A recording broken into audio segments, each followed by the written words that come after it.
Salut à toi, c'est Marteau Méga. Dans une nouvelle vidéo, on va critiquer le film Lemb, le film que j'attendais le plus cette année, en 2021. C'était vraiment le film que j'attendais le plus. Ça devait être la pépite de l'année, et ça l'est. C'est mon deuxième film préféré de tous les temps. Lemb, c'est waouh.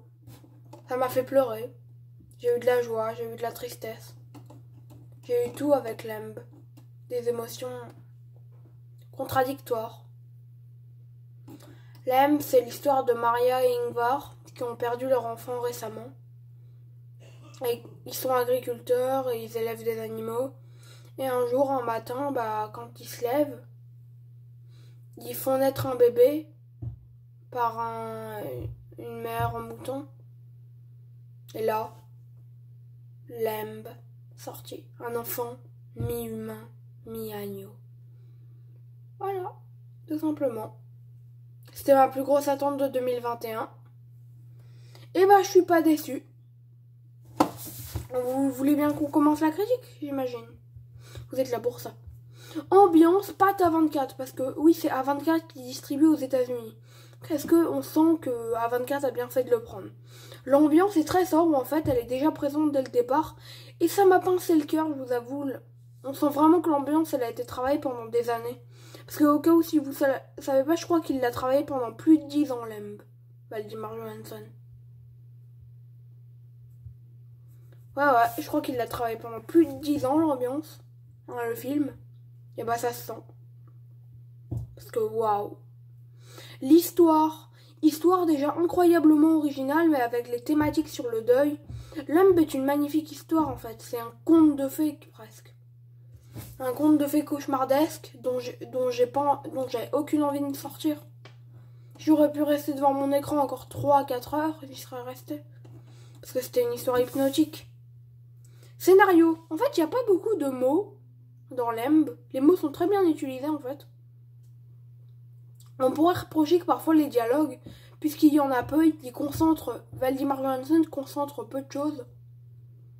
Ce qui fait que les dialogues sont un peu trop forts, en fait, alors que normalement ils sont pas censés l'être. Et pas trop forts dans le bon sens. En fait, ça amène des choses de manière bourrine. Et ça, c'est pas bon pour le business.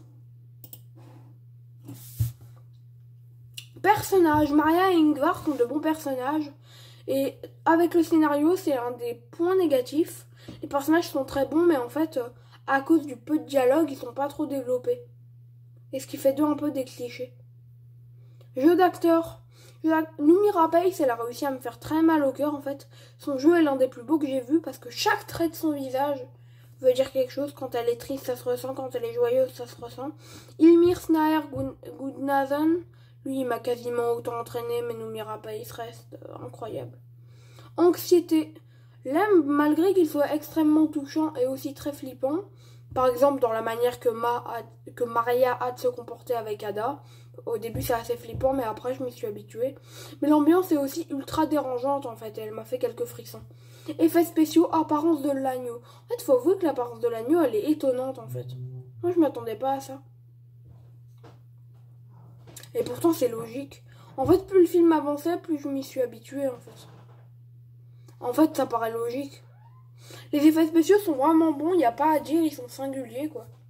Musique, les musiques, alors les musiques. Les musiques savent très bien où s'arrêter et où commencer, elles m'ont aidé avec mes émotions et m'ont même donné envie de pleurer. Les plans, les caméras, les images. Alors Johansson, il arrive à utiliser des plans banals pour les rendre importants. Et il faut avouer qu'en fait, les émotions de Maria combinées aux plans de l'Islande, combinées eux-mêmes à la manière dont sont pris les plans, ça donne une incroyable tristesse, en fait, qui sort de nulle part et qui pourtant fonctionne à merveille. Émotion.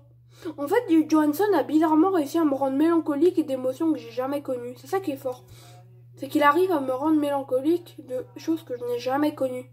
À mon âge, vous croyez vraiment que j'aurais connu la perte d'un enfant, sérieux? Il a réussi à me faire naître cette émotion. Il a même réussi à me faire larmoyer. En fait, il y a quelque chose de mignon, de tendre, de beau et de mirifique. Car Lemb, c'est un des plus beaux films que j'ai connus. Fin, Il n'y a pas de spoil. Hein. La fin, elle est très belle, inévitable. La fin, en fait, elle est encore plus fantastique que le reste du métrage.